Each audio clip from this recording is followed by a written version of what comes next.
ছোটবেলায় না আম খাওয়াটা একটা এপিসোড ছিল, মানে একটা আনন্দের বিষয় ছিল।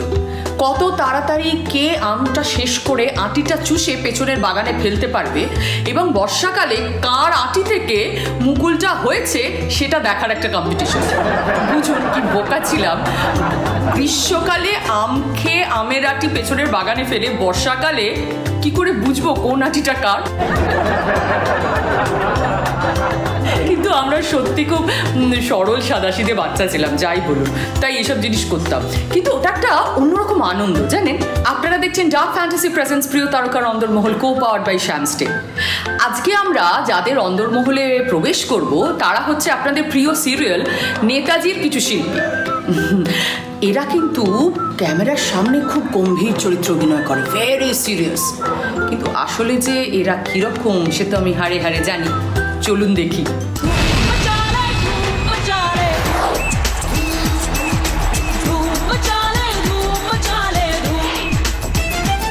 আরে বাবা, প্রান্তি, এ তো পুরো হিরোর মতো এন্ট্রি দিলি রে। হ্যাঁ, মোটর বাইকে। লকডাউনে কোথাও যাস না বাবা? আরে না না, কোথায় যাব? বুলেটটা একটু চালিয়ে দেখছিলাম যে কল কবজাটা সব ঠিকঠাক আছে কিনা। সে তো আমি জানি, তোর তো পায়ের তলায় সর্ষে। আমার বাড়িতে না এতদিন ধরে থাকার একটু অভ্যেস নেই, বিশ্বাস কর। আমি আমার সুযোগ হলেই, আমার যখন শুটিং থাকে না তার গ্যাপেই আমি ইউজুয়ালি কী করি, আমি আমার বাইক নিয়ে বেরিয়ে পড়ি।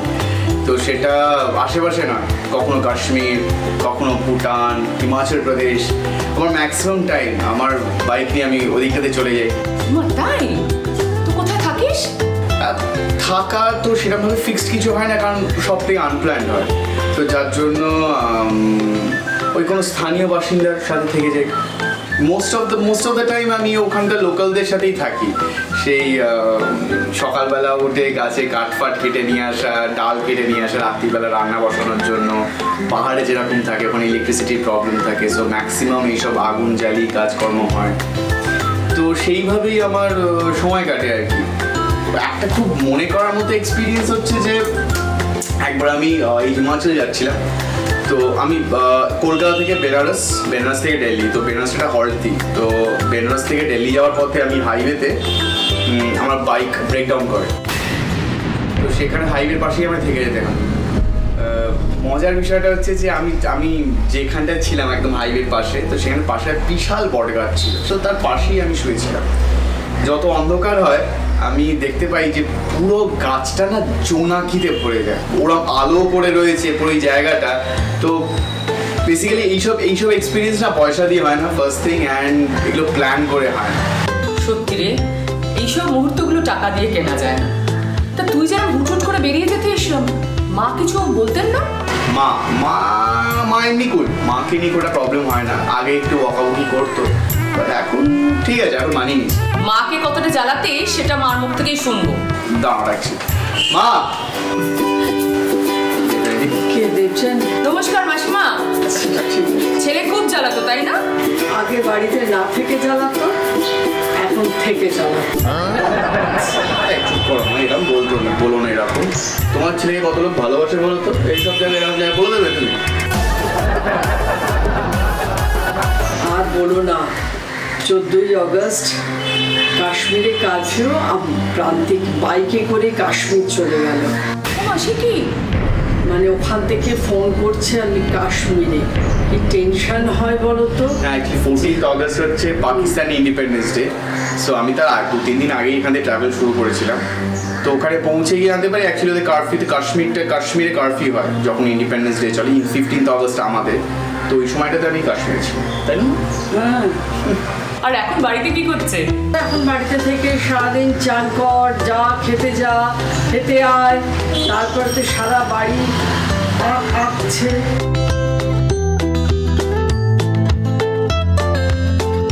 এই প্রান্তিক, মাকে বাড়ির কাছে হেল্প করিস না? একবেলা আমি রান্না করি, একবেলা মা রান্না। আমি খুব একটা খারাপ রান্না করি না, তাই না? হ্যাঁ, আলু পরোটা করে আমি বলি ময়দার সাথে মেখে আলুটা সব মশলাপাতি দিয়ে কর, ও বলে না পুর করে আলুর পুরটা দিতে। হ্যাঁ, মেখে করলে ওটা আলু পরোটা থাকে না। বাবা, এই তো দেখছি মা ছেলে দুজনেই বেশ রান্নায় ওস্তাদ। হ্যাঁ বেশ, তাহলে আমরা একটু মা আর ছেলের রান্না দেখি। এটাই হবে তোমাদের প্রথম চ্যালেঞ্জ। মা আর ছেলে দুজনে আলুর পরোটা বানাবে, যেটা নিজের রেসিপিতে। দেখা যাক কারটা সব থেকে বেশি ভালো হয়। হ্যাঁ,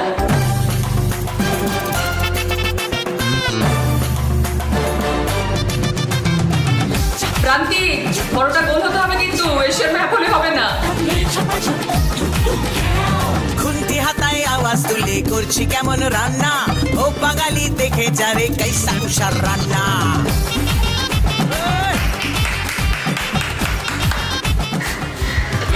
তাহলে বলো মা, পরোটা কোটা খারাপ হয়? ওই হয়েছে। সন্তান মায়ের কাছে সব সময় বাচ্চা থাকে। এখন এমন একজনের অন্দরমহলে যাব যে আমার কাছে আজও সেই বাচ্চাটিই আছে। এই দিয়া, অবালে ঘুমোচ্ছিস কেন? সরি আসলে একটু চোখ লেগে গেছিল। ওলে বাবালে, আমার সোনা মেয়েটা তো একবারে চোখ খুলে গেছে ঘুমিয়ে ঘুমিয়ে। সত্যি এই লকডাউনে যা বাজে অভ্যেস হচ্ছে না, সারা দিন শুধু শুয়ে বসে কাটাচ্ছি গো। বাড়ির তো কোনো কাজ করি না। মা বকে না? না না, আসলে আমি কোনো কাজ করতে গেলে জায়গাটা এত অগোছালো করে রাখি যে মা বলে তুই কাজ কমানোর বদলে উল্টে কাজ বাড়াস। মা এখন আমায় ছোটই ভাবে, জানো তো। চোখের সামনে ছোট্ট মেয়েটা কত বড় হয়ে গেল। আচ্ছা দেবযানীদি, তোমার মনে আছে আমার প্রথম শুটিং, মানে প্রথম ক্যামেরার সামনে আসা কিন্তু তোমার সাথে? তখন আমার 6 বছর বয়স ছিল মাত্র। মনে আছে, সব মনে আছে। প্রথম তো সিন ছিল কান্নার আমার সঙ্গে, মনে পড়ে? তোকে এখন যখন নেতাজিতে দেখি আমার সত্যি অবাক লাগে, তুই কত বড় হয়ে গেছিস। আচ্ছা শোন, আমার সঙ্গে নেতাজির আরেক তারকা রয়েছেন, দেখ। পরোটাটাতে একটু নুনটা কম হয়েছিল, যদিও নুন খাবার পরে দিলে টেস্টটা ভালোই হয়। এটা ইংরেজিতে কি বলে বলো তো? Good afternoon.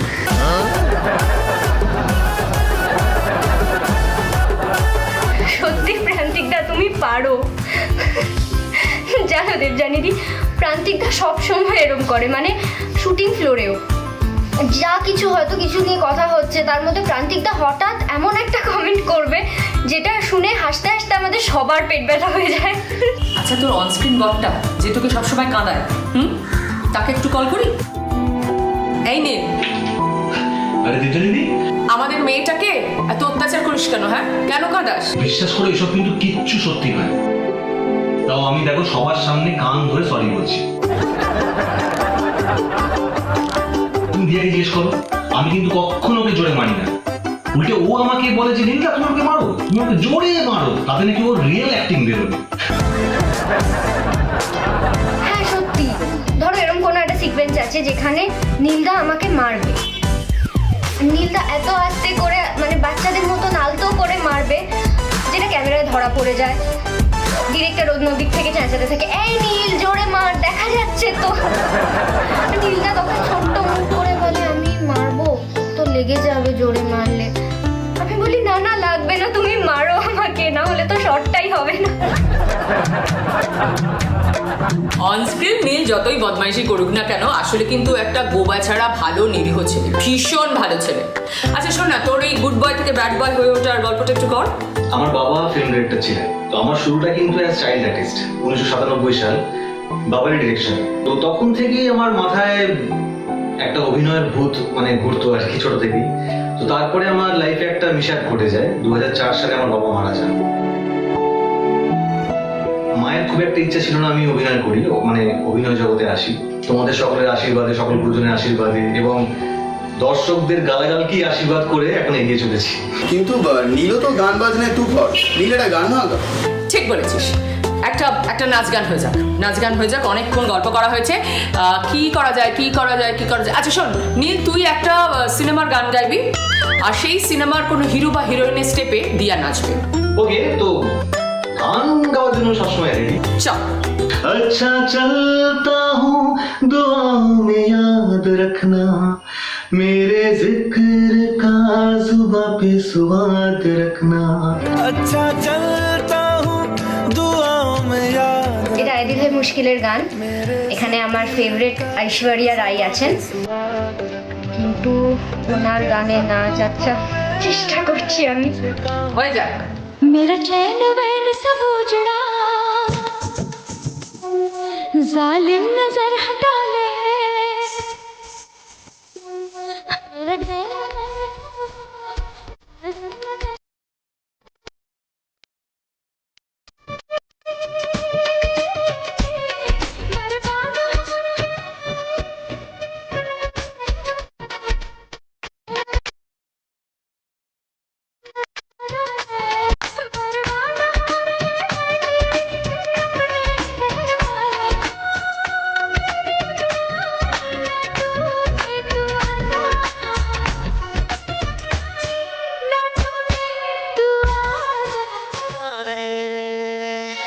कजरारे कजरारे तेरे काले काले नैना, कजरारे कजरारे तेरे काले काले नैना, कजरारे कजरारे। নিয়ে নিচ্ছি একটা ছোট্ট ব্রেক। আপনারা দেখছেন ডার্ক ফ্যান্টাসি প্রেজেন্স প্রিয় তারকা রন্দনমোহন co powered by Shyam still.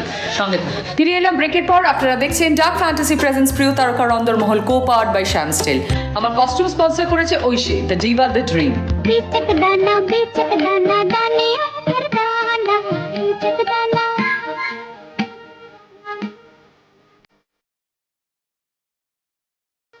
High Sananda. আরে দেবজানি দি, এই বাবালে, তোমার মেয়েটা তো একেবারে একটা পুতুল গাবলু গুবলু। বলে বাবালে বাবালে। ওরে বাবা। জিনু জিনু কই দেখ দেবজানি আন্টি, সব আন্টি আঙ্কেলদের হ্যালো বল। এক মিনিট, আমি আন্টি কি করে হব? আমি তো দিদি হব। প্লিজ প্লিজ প্লিজ আমায় দিদি বলতে বলো একবার। আর নীল তো তোর বরের রোল করে, তো ও যদি আঙ্কেল হয় তুই আন্টি হতেই পারিস। তো মেয়েকে নিয়ে কিরকম সময় কাটছে সানন্দা? ঝিনুক, সত্যি কথা বলতে কি দেবজানি দি, এর আগে মেয়ের সাথে এতটা সময় কখনোই কাটানো হয়নি। এই সময় আমার আর আমার মেয়ের বন্ডিংটা অনেকটাই স্ট্রং হয়েছে। না না, ওকে মায়ের দায়িত্ব সত্যি খুব ভালো সামলায়। ও সবসময় সঙ্গে করে শপিংয়ে, বাজারে, সব জায়গায় নিয়ে যায়। তো বলি শুটিংয়েও নিয়ে আয় মাঝে মাঝে। ওকে শুটিং এ নিয়ে গেলে আর দেখতে হবে না রে প্রান্তে। এই তোমার সামনে হারটা কি সুন্দর গো, দারুণ দেখতে। কোথা থেকে কিনেছো এই জুয়েলারিটা? এটার একটা সিক্রেট আছে, সারা ভারতবর্ষ খুঁজলেও তুমি এটা কিনতে পারবে না। ইম্পর্টেন্ট? না না, ইম্পোর্টেড নয়। আসলে এই জুয়েলারিটা আমি বানিয়েছি। হ্যাঁ, এই গুণটা তো জানা ছিল না। না না, জেনে যখন ফেলেছি তখন আমার চাই, আমার কিন্তু চাই। তাহলে আমি বাবা যাই কেন? আমারও একটা চাই সানন্দা দি। আচ্ছা আচ্ছা ঠিক আছে, তাহলে তোমাদের বার্থডে গিফট ঠিক হয়ে রইল, কেমন? এই এক মিনিট আর আমাদের গিফট? গিফট তো পাবি, তার আগে তুই বিয়ের নেমন্তন্নটা কর। এই নীল, তোর সামনেই বিয়ে না? দাদা তুমি তো অন্তত বুঝবে বলো, লকডাউন, সব লকডাউন দাদা। বিশ্বাস করে এখন আমি দিন রাত শুধু একটা গানই গাইছি, দাদা আমার কি বিয়ে হবে না, বাবা আমার কি বিয়ে হবে না, আরে বিরহে ছেলেটা একেবারে পাগল হয়ে গেছে। না না দেবজানি দি, বিরহ কিসের? নীলদা তো এখন হবু শ্বশুর বাড়িতে বসে জামাই আদর খাচ্ছে। জামাই সেজে আমি হাজির হয়েছি। না না দেখলি, বিশ্বাস করে এমন কিচ্ছু ব্যাপার না। না আমি তোকে সত্যি কথা বলছি, আসলে ওর নাম হচ্ছে পৃথা, মানে আমার ফিয়ান্সের নাম হচ্ছে পৃথা। তো পৃথার বাড়িতে একটা খুব ইমার্জেন্সি সিচুয়েশন তৈরি হয়েছে। ও তাই? এখন সব ঠিক আছে তো? বাট এখন অল গুড, সব কিছু ঠিক আছে। তো হবু বৌমা ঠিক কেমন আমরা একটু দেখি, একটু দেখা। পৃথা,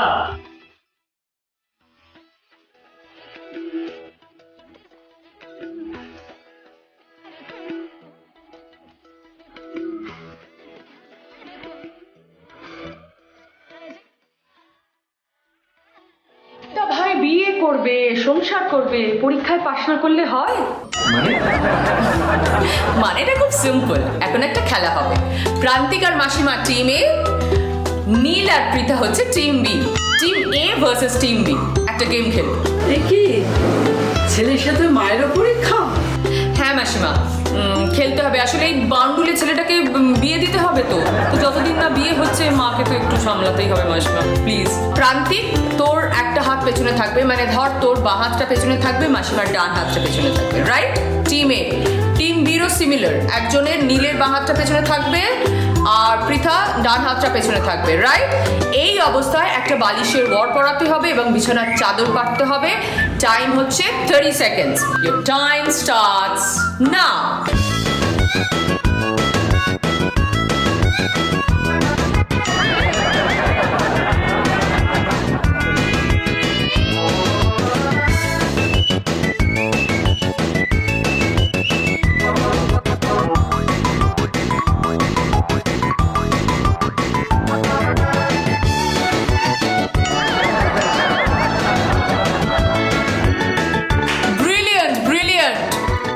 বেশ ভালো, ছেলে কিন্তু পাশ করেছে মাসিমা। এই পাশ করে গেছি মা, আমি পড়াশোনায় বরাবরই ভালো, তাই না? আচ্ছা, আর পড়াশোনার বাইরেরটা? কি বলছো মা? আছে এখানে না, এবার সব গল্প করো নিজেরা, তোরা গল্প কর, আমি আসি। হ্যাঁ, এবার বল। হ্যাঁ, স্কুল লাইফে একটা প্রেম করতাম, আমার চমচ ভাই আছে। বাজি, চমচ ভাই? না, আমি আর আমার ভাই পুরো নর্থ পোল সাউথ পোল। ও প্রতীক, আমি প্রান্তিক, কমপ্লিটলি আলাদা। মানে আমি অ্যাডভেঞ্চারাস, আর্লি রাইজার, প্রতীক ঘর কোনো বাড়িতেই থাকবে আর এই সানন্দের মতো ঘুমাবে। আমি অনেক বেলা অব্দি ঘুমোই মানে? এই শোন, আমাকে না রোজ সকালে উঠতে হয়, আমার মেয়ের অনলাইন ক্লাস শুরু হয়ে যায়। এই মেয়ে দুটো তো খুব করে, হ্যাঁ? দিয়া ঘুমোচ্ছিল, সানন্দ এখন তুমিও?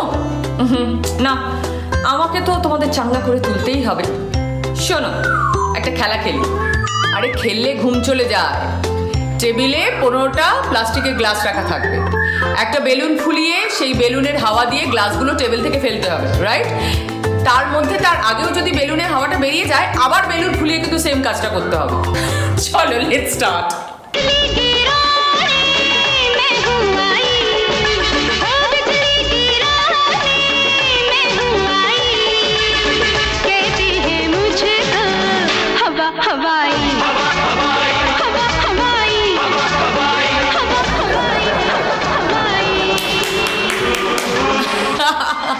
দারুণ খেলেছো তোমরা দুজন, দারুণ খেলেছো, আমার কিছু বলার নেই। এবার একটু জিরিয়ে নাও, কেমন? আমি একটু ব্রেক নিয়ে আসি। নিয়ে নিচ্ছি একটা ছোট্ট ব্রেক। আপনারা দেখছেন ডার্ক ফ্যান্টাসি প্রেজেন্স প্রিয় তারকা রন্দরমহল, co powered by Shyam Steel. ফিরে এলাম ব্রেকের পর। আপনারা দেখছেন ডার্ক ফ্যান্টাসি প্রেজেন্স প্রিয় তারকা রন্দরমহল, co powered by Shyam Steel. জুথি বনে এই হাওয়া করে শুধু আসা যাওয়া, হায় হায় রে দিন যায় রে ভরে আধারে ভুবন, কাছে যাব কবে পাবো ওগো তোমার নিমন্ত্রণ। এই মেঘলা দিনে একলা ঘরে থাকে না তোমার, কাছে যাব কবে পাবো ওগো তোমার নিমন্ত্রণ। নীল, তোর গানের গলা কিন্তু খুব সুন্দর। Thank you so much Debjani. আচ্ছা, তুই প্লেব্যাক করতে পারিস তো? এই গান শুনেই তো পৃথা ওর প্রেমে পড়েছিল, তাই না পৃথা? এই আমি যদি এরকম গান গাইতে পারতাম তাহলে কত প্রেম করতে পারতাম।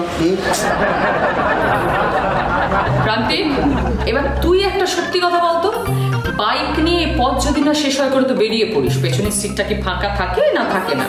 হ্যাঁ, আমার বাইকের পেছনের সিট সবসময় ফাঁকা থাকে, আমি সব জায়গায় একাই যাই, সো আমার কোনো পিলিয়ন রাইডার থাকে না।